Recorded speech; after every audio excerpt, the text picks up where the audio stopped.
Assalamu alaikum class. My name is Malaika and I am here to teach you math. हम first में जो book start करें वो class 9th की है, general science group, and first unit is matrices and determinants. Matrices and determinants के बारे में कुछ इंपॉर्टेंट बातें हैं जो हम आज पहले डिस्कस करेंगे. उसके बाद हम एक्सरसाइज 1 पर मूव करेंगे. देन द फर्स्ट इंट्रोडक्शन में हमारा मैट्रिस. मैट्रिस क्या होती है बेटा? मैट्रिस होते हैं कोई भी नंबर्स जो किसी स्क्वायर ब्रैकेट में इनक्लोज हो. लेट्स सपोज आपको ये नज़र आ रहा है 0, 3, 1 एंड 4. ये रैंडम कोई नंबर लिए हुए हैं जो एक स्क्वायर ब्रैकेट के अंदर इनक्लोज है. इस तरह के फॉर्मेशन के किसी भी ब्रैकेट को कहते हैं मैट्रिस. नेक्स्ट आपका rows and columns of a matrix.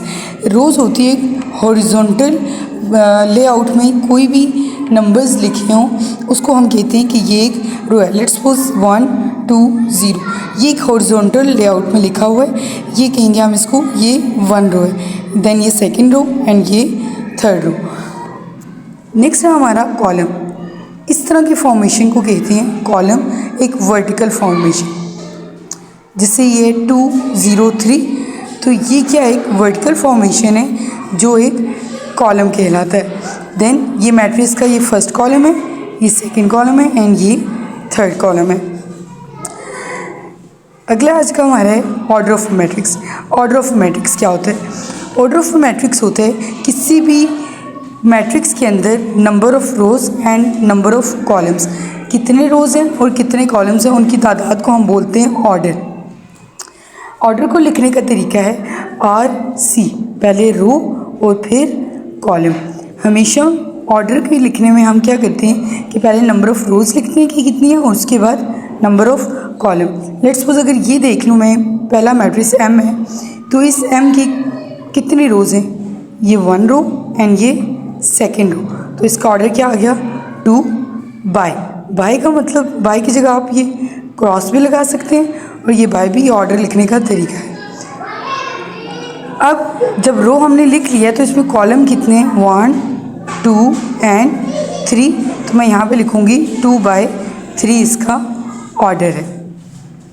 Then एक और मैट्रिक्स है, मैट्रिक्स N. अब इसमें देख लें आप कितनी रोज़ हैं और कितने कॉलम. ये रो है 1, 2, 3, तो रो की जगह क्या आ गया? 3. और कॉलम कितने हैं? 1, 2 एंड 3. तो इसका ऑर्डर क्या आ गया? 3/3. नेक्स्ट है हमारा इक्वल मैट्रिसेस. मैट्रिसेस इक्वल कब होते हैं? मैट्रिसेस के इक्वल होने में 2 कंडीशंस होती हैं.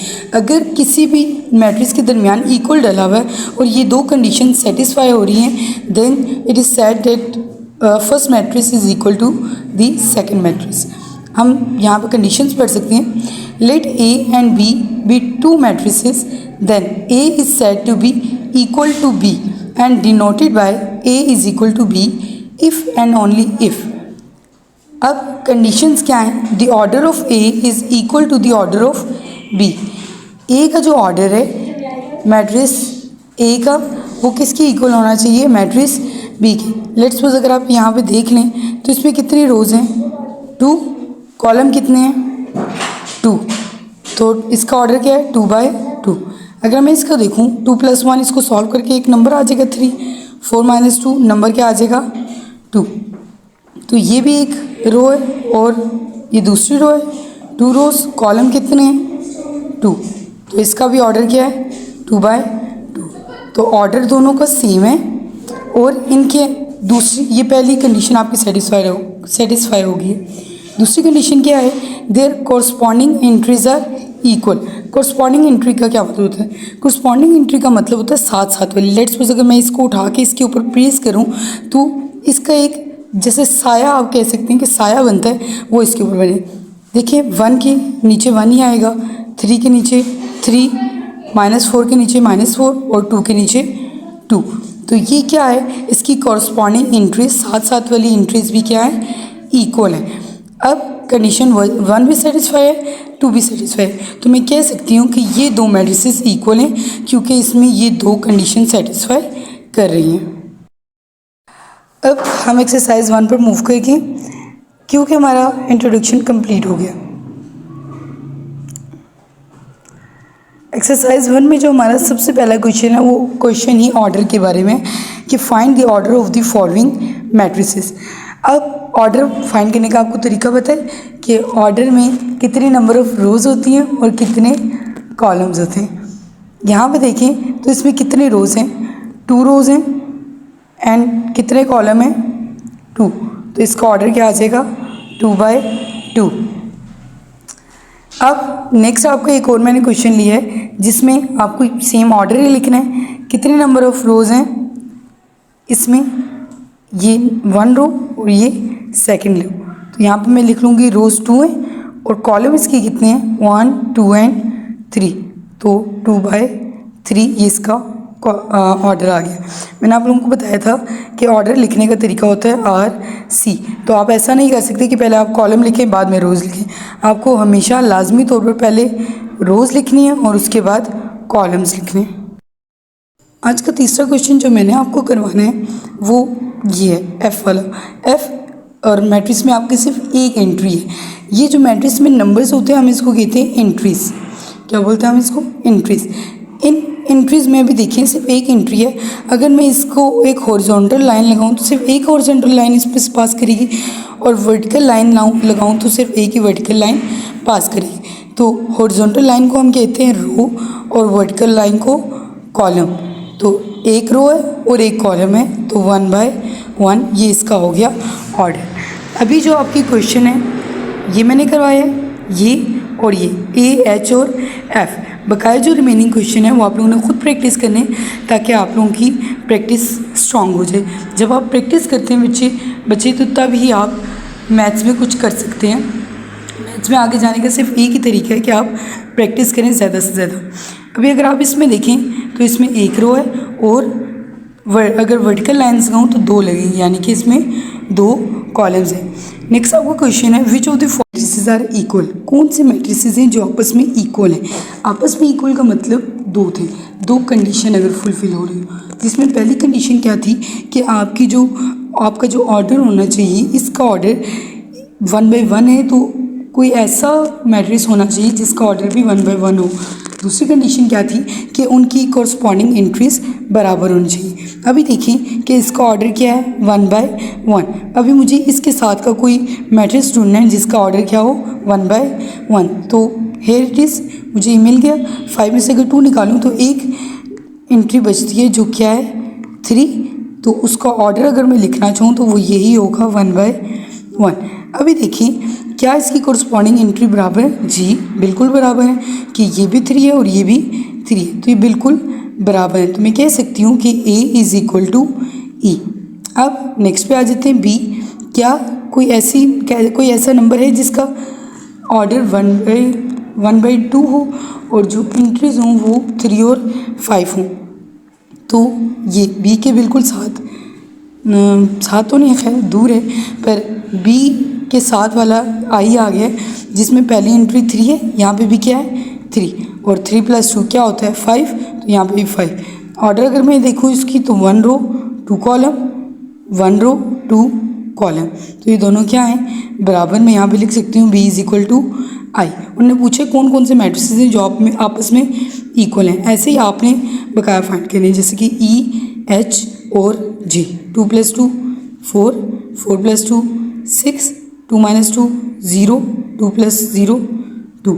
तो E, H और J आपस में इक्वल है। ऐसे ही एक मैट्रिक्स आपने खुद फाइंड करना है। नेक्स्ट आ जाता है हमारा question number 3। Find the values of A, B, C and D which satisfies the matrix equation.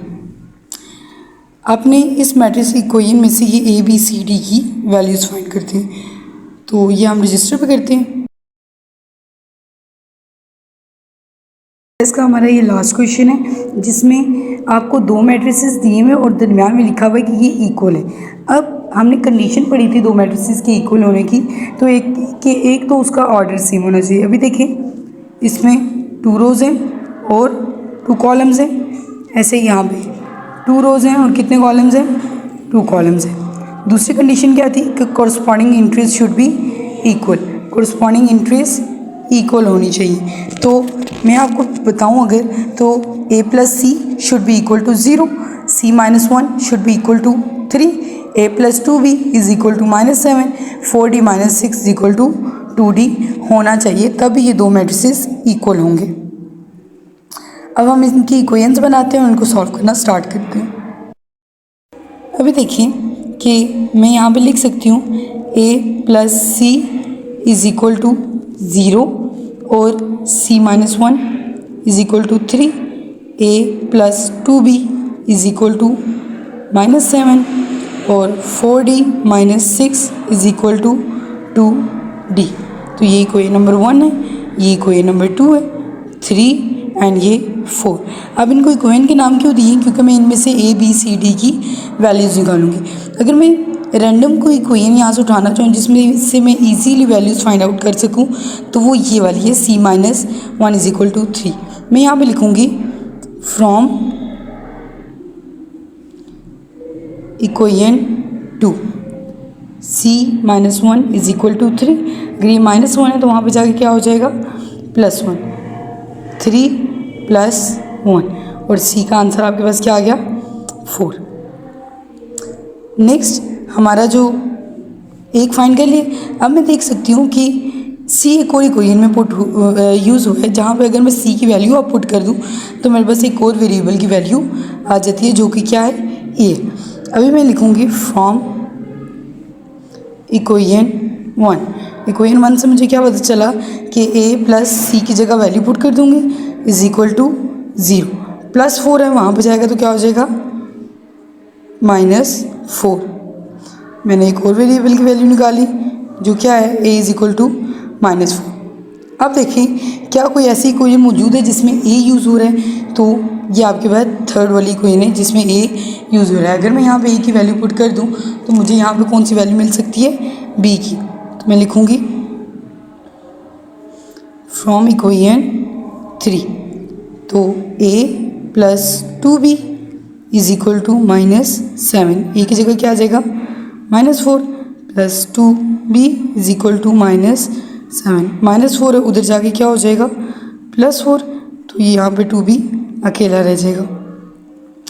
अब प्लस माइनस माइनस 7 में से 4 गए तो आपके पास क्या बचता है -3 और 2b। अगर मैंने b की वैल्यू निकालनी है तो 2 मल्टीप्लाई हो रहा है, वहाँ पे जाके क्या हो जाएगा डिवाइड, और आपके पास एक आंसर आ जाएगा -3/2,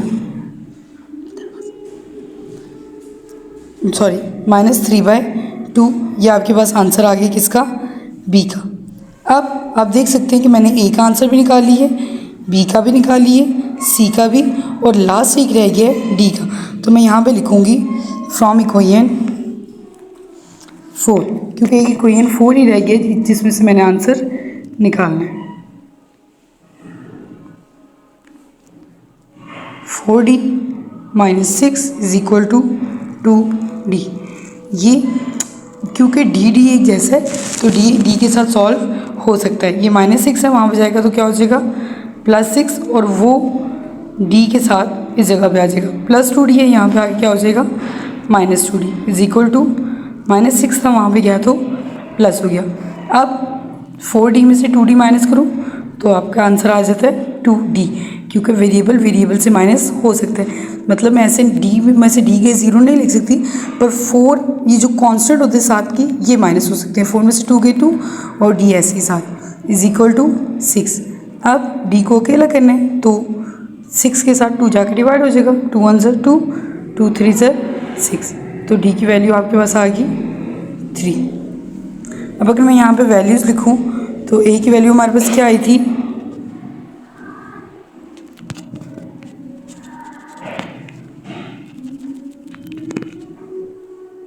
a की वैल्यू हमारे पास आई है -4, b की वैल्यू हमारे पास आई है -3/2, c की वैल्यू 4 और d की वैल्यू हमारे पास आ गई है 3।